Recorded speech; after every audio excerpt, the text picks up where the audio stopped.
La phrase plane comme un fantôme au-dessus du rock français. Je n'ai pas pu dire adieu à mon père parce qu'on me l'a interdit. C'est une confession simple, presque chuchotée, mais elle a glacé tout un pays.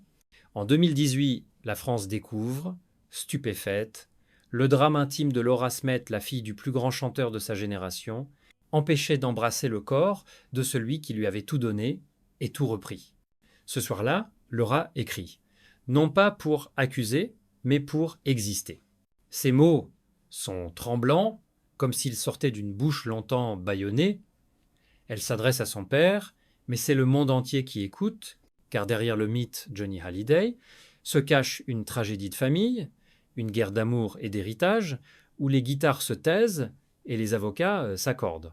Elle avait 42 ans lorsqu'elle a décidé de parler, pas dans un plateau télé, pas dans un cri, mais dans une vérité nue, celle d'une fille qui a vu son chagrin transformé en spectacle. Pendant des années, elle a vécu dans l'ombre d'un homme que la France a sanctifié et que la mort a rendu intouchable. Et pourtant, derrière les cierges et les refrains, il y avait elle, Laura, la fille oubliée. On la croyait fragile, elle était simplement silencieuse, sa lettre fut un coup de tonnerre dans le ciel doré du clan Hallyday. La veuve, Laetitia, jusque-là figure d'épouse courageuse, devient soudain l'ennemi public numéro un. Le pays se divise, les médias s'enflamment, les fans s'affrontent en deux camps, Team Laura contre Team Laetitia. Mais Laura, elle, ne cherche ni vengeance ni pitié. Ce qu'elle réclame, c'est un droit élémentaire, celui d'aimer sans permission. Et c'est là, précisément, que son histoire devient universelle. Car au fond, ce n'est pas seulement la querelle d'un testament, c'est le combat d'une fille contre l'effacement. Dans un monde où l'argent prétend décider de tout, Laura rappelle que le deuil n'a pas de valeur marchande. Le 5 décembre 2017, au moment où la France entière pleurait son rocker national, une jeune femme, quelque part à Paris, restait dehors, devant une porte close, à attendre un adieu qu'on ne lui donnerait jamais. C'est de ce vide, de cette injustice insensée, que naîtra la femme nouvelle, celle qui ne vit plus à travers son père, mais à travers sa vérité. Et à partir de cet instant, Laura Smet n'est plus simplement la fille de Johnny. Elle devient le visage d'une génération qui refuse de se taire. Laura Smet naît le 15 novembre 1983 à Neuilly, sur Seine, dans un couple que toute la France regarde comme un conte de fées moderne. Johnny Hallyday, le rebelle aux yeux bleus, et Nathalie Baye, l'actrice la plus élégante de sa génération. Ensemble, ils incarnent le mélange impossible du feu et de la grâce. Mais 3 ans plus tard, le rêve se brise. Johnny part. Nathalie reste, avec un bébé dans les bras et une lumière qui s'éteint lentement dans la maison.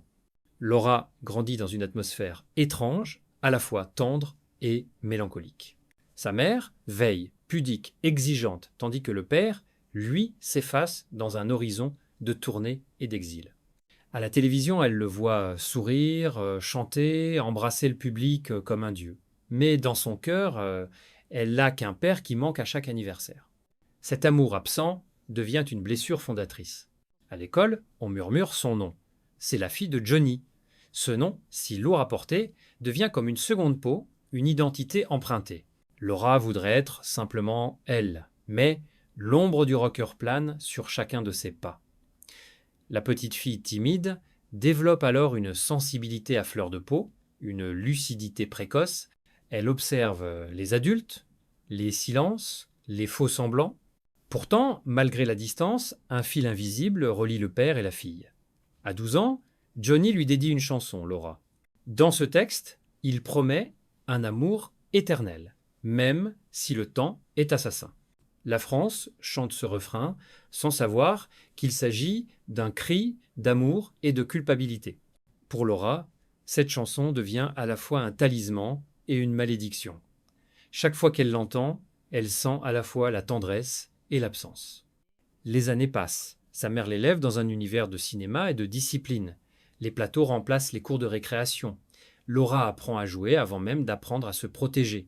Nathalie Baye lui transmet la rigueur, la pudeur et la dignité. Johnny, de loin, lui transmet la rage et la démesure. Entre ces deux pôles contraires, Laura cherche sa place, oscillant entre la lumière et le vide. Dans ses rares souvenirs d'enfance, elle évoquera plus tard les rires volés, les séjours à Los Angeles, les retrouvailles maladroites, les silences plus lourds que les mots. Son enfance n'a rien d'une tragédie, mais tout d'un apprentissage précoce de la perte. Et c'est peu être là, dans cette fragilité originelle, que naîtra la femme libre qu'elle deviendra, une fille née du mythe, condamnée à s'en détacher pour survivre. À 20 ans, Laura Smet entre dans le cinéma comme on entre dans un champ de bataille sans armure, mais avec une vérité brute. Elle débute dans les corps impatients de Xavier Giannoli. Sa fragilité, son intensité, ce mélange d'ombre et de lumière fascine aussitôt la critique. On y voit la naissance d'une actrice instinctive, presque sauvage. Claude Chabrol, séduit, lui confie un rôle principal dans La Demoiselle d'honneur. Puis viennent Philippe Garrel, Pascal Thomas, Serge Boson. À chaque film, Laura cherche moins la gloire que la sincérité. Mais derrière la caméra, la jeune femme lutte contre des fantômes invisibles. La presse la compare sans cesse à ses parents. Le public guette en elle la fille de Johnny, la grâce de Nathalie, comme si elle ne pouvait exister qu'à travers leur reflet. Cette double filiation devient un fardeau qu'elle porte avec dignité, mais non sans douleur. Elle dira plus tard « On m'a appris très tôt à ne rien montrer, mais ne rien montrer, c'est parfois se perdre. » Le succès arrive fragile et tremblant. En 2004, elle reçoit le prix Romy Schneider. Une consécration? Pas vraiment. Ce visage que la France encense, c'est aussi celui d'une jeune femme à bout de souffle. L'attention médiatique, les attentes, le poids du nom, tout cela use, épuise. En 2007, après une période d'anxiété et d'épuisement, elle s'isole. Les journaux s'empressent de parler de crise, mais Laura, elle, parle de respiration. Elle se reconstruit à l'écart, écrit, réalise, compose. Elle ne veut plus être l'héritière d'un mythe, mais l'auteur de sa propre légende. Cette période de retrait la transforme, de l'enfant blessé naît une femme lucide, déterminée à ne plus subir. Son regard change. Dans les interviews, ses mots deviennent plus calmes, plus pesés. Elle ne revendique rien, ne se plaint de rien, mais on sent, sous la surface, une tension nouvelle, celle d'une artiste en quête d'absolu. C'est dans ce silence fécond que Laura Smet forge son identité. Ni simple fille, ni simple actrice, mais une âme qui crée pour survivre. Dans un monde où l'image se vend plus vite que la vérité, elle choisit la lenteur, la pudeur et l'exigence. Elle ne le sait pas encore, mais cette force intérieure lui sera nécessaire pour affronter ce qui viendra, la mort de son père et le cyclone médiatique qui l'engloutira tout entière. Le 5 décembre 2017, la France s'arrête, Johnny Hallyday s'éteint à Marne-la-Coquette. Dans les rues, les radios, les foyers, on pleure l'idole d'un peuple. Mais derrière cette communion nationale, une autre scène se joue plus intime, plus cruelle, celle d'une fille à qui l'on interdit de dire adieu à son père. Laura apprend la nouvelle par téléphone. Elle se précipite, mais la maison est fermée. Des proches, des assistants, des médecins filtrent les visites.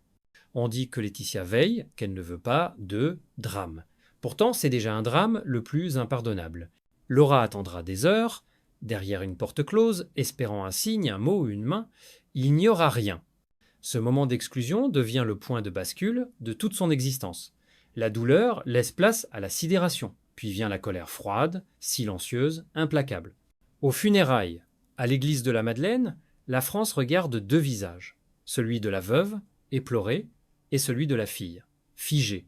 Sur les images télévisées, un seul regard suffit à comprendre tout ce qu'on lui a pris. Le droit au deuil, le droit à l'amour. Quelques semaines plus tard, le testament américain de Johnny est révélé. Laura et son demi-frère David n'y figurent pas. Tout revient à Laetitia. Ce document, rédigé à Los Angeles, devient une bombe morale. En France, on ne peut déshériter ses enfants. Outre-Atlantique, si, entre deux systèmes de loi, c'est toute une mémoire qui se fissure. Les journaux s'en emparent, les talk-shows s'enflamment, la guerre des Hallyday est déclarée. Mais derrière les titres sensationnels, il y a une histoire humaine, celle d'une fille qui ne réclame pas d'argent, mais une reconnaissance. Dans les lettres de ses avocats, Laura ne demande pas fortune.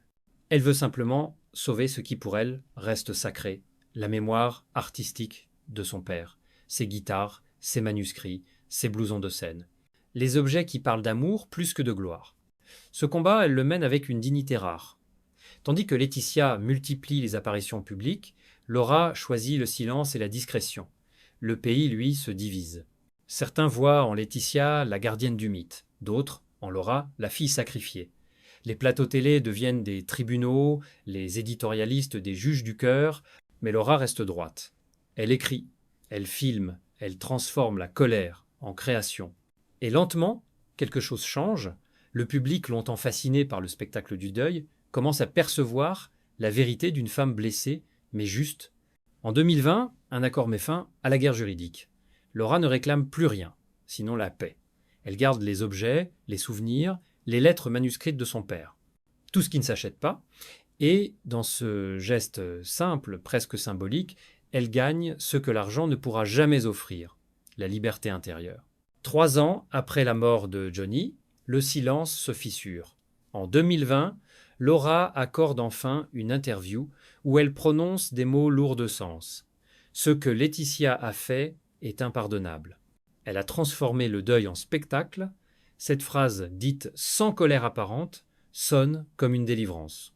Car, pour la première fois, Laura ose nommer l'indicible non pas par rancune, mais pour reprendre possession de sa propre histoire.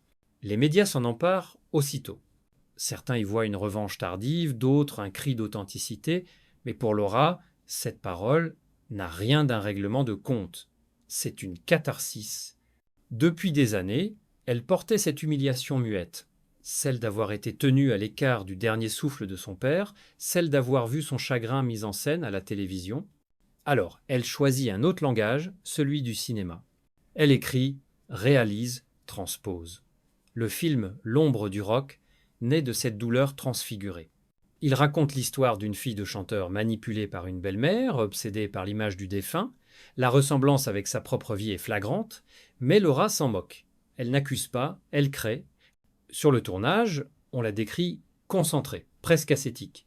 Chaque plan devient un exorcisme, chaque scène une manière de transformer la blessure en lumière. Dans une séquence bouleversante, la protagoniste brûle les disques de son père sous la pluie métaphore d'une libération lente, douloureuse mais nécessaire. Le film, présenté dans plusieurs festivals, reçoit un accueil inattendu. La critique y voit un geste d'artiste, pas un règlement de compte. Le public, lui, comprend. Beaucoup pleurent en silence. Pour la première fois, Laura Smet n'est plus la fille d'eux, mais une créatrice à part entière. Elle a conquis ce que le testament lui avait refusé, une identité. Pendant ce temps, Laetitia continue de gérer l'empire Hallyday. Documentaires, concerts hommages, produits dérivés, tout devient marchandise.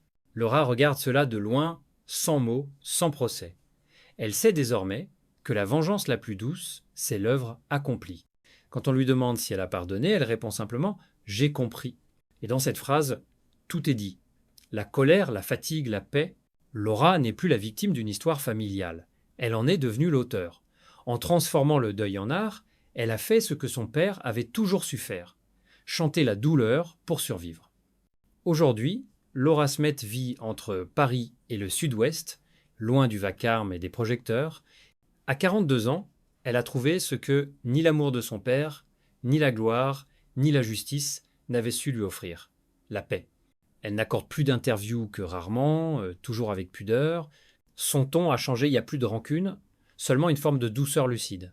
« Je ne veux plus qu'on réduise ma vie à une blessure », dit-elle.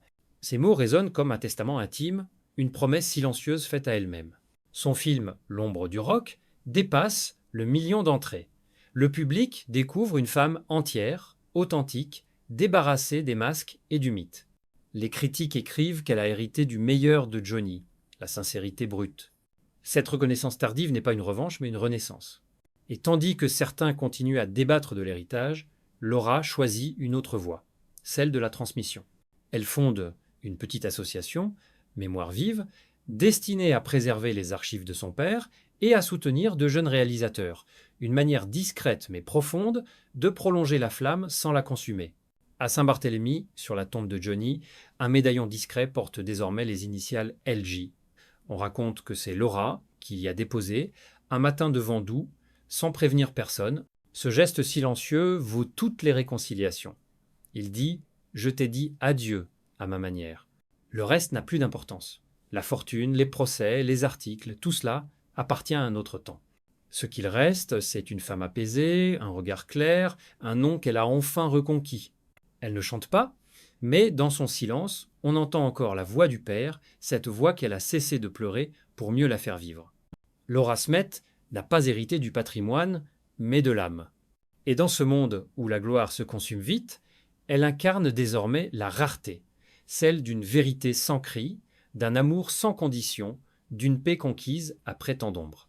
Son histoire n'est plus celle d'une fille du rock, mais d'une femme qui a compris que parfois, pour survivre à une légende, il faut apprendre à s'en détacher. Laura Smet, longtemps prisonnière du mythe de Johnny, s'est libérée de l'ombre en transformant la douleur en art. Refusée au chevet de son père, effacée par un testament injuste, elle a trouvé dans le cinéma la seule justice possible, celle du cœur. À travers l'ombre du rock, elle reconquiert sa voix et sa dignité. Aujourd'hui, loin des scandales, elle vit apaisée, fidèle à la mémoire mais affranchie du poids du nom. Son silence est devenu lumière, la note la plus pure d'une chanson d'adieu.